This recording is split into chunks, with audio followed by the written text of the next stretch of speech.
शेतकरी मित्र स्वागत आहे सर्वांचे। शेतकरी मित्रांनो, आपण बघतोय जानेवारी महिन्यामध्ये कापसाचे भाव खूप मोठ्या प्रमाणावर गेले होते। आज माझ्या सोबत आहेत गेल्या 4 वर्षापासून मित्रांनो शेती विषयक असेल, कापूस बाजार भाव असेल, चांगल्यापैकी इनामे सरांचा देखील चांगला अभ्यास आहे। आणि आज योगायोग असा आहे मित्रांनो, ते आले होते गावीच्या सुट्टी निमित्ताने रत्नागिरीहून आलेले आहेत आणि सोबत आम्ही छोटासा टूर काढला आणि आम्ही आलेलो आहोत प्रवरा संगम मध्ये। पण या ठिकाणी या ठिकाणावरून आपल्याला शेतकरी मित्रांसाठी महत्त्वाची अपडेट ही द्यायची होती, म्हणून हा व्हिडिओ आपण बनवतोय। मित्रांनो, तत्पूर्वी विनंती करतो, नवीन असेल चॅनल फॉलो करून घ्या, कारण की रोज आपल्याला कापूस बाजार भावाची अपडेट ही भेटणार आहे। इनामे सर, तुमचं चांगल्यापैकी कापूस बाजार भावाचा चांगला अभ्यास आहे, तर शेतकरी मित्रांसाठी काय सांगाल तुम्ही एक कापसाची महत्त्वाची अपडेट?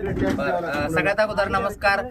ज्ञानेश्वर माळी सर यांच्या युट्यूब चॅनलवर, फेसबुक, इंस्टावरती ते व्हिडिओ टाकतील, तर त्यांच्या या चॅनलवरती हार्दिक सगळ्यांचं स्वागत आहे। माझे मित्रच आहे, सोबत आमचं शिक्षण झालेलं आहे, त्यामुळे साहजिकच आहे की आम्ही एकमेकांचे चांगले मित्र असल्यामुळे एकमेकांचे शुभचिंतक आहे, म्हणून एकमेकांच्या चॅनलवरती सपोर्ट सुद्धा करत असतो। तर मित्रांनो, शेतकरी बांधवांनो, मला माहिती आहे जवळपास 70% अधिक शेतकऱ्यांनी कापूस विकलेला आहे। मोजके 30% पर्यंत शेतकरी कापूस विकण्यासाठी अजून थांबलेले आहे, कारण शेतकऱ्यांना अपेक्षा आहे की भाव वाढन म्हणून। परंतु शेतकरी मित्रांनो, झालंय काय की सीसीआयचा जो कापूस आहे, तर तो सीसीआयने खरेदी केलेला कापूस तो विक्रीसाठी काढला।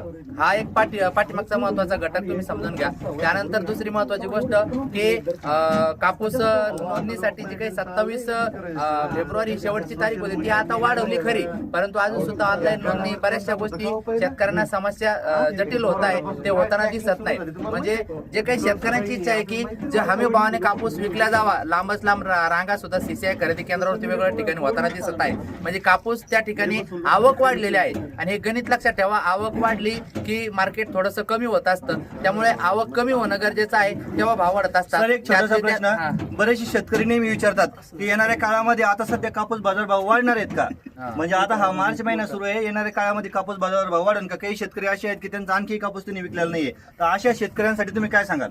बरं का शेतकरी मित्रांनो, येणाऱ्या काळामध्ये कापूस भाव वाढेल की नाही हे समजून घ्या तुम्ही।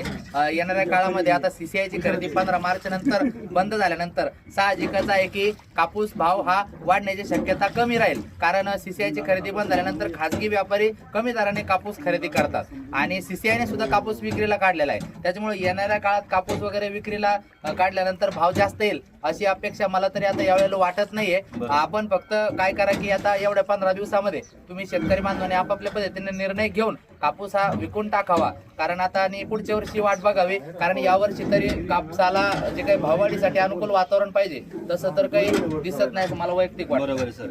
तर मित्रांनो, ही होती एकंदरीत महत्त्वाची अपडेट। इनामे सर देखील खूप खूप धन्यवाद तुमचं, तुम्ही आले आणि आपल्या शेतकरी मित्रांसाठी महत्त्वाची अपडेट दिली। मित्रांनो, भेटूयात आपण पुढील व्हिडिओमध्ये। धन्यवाद।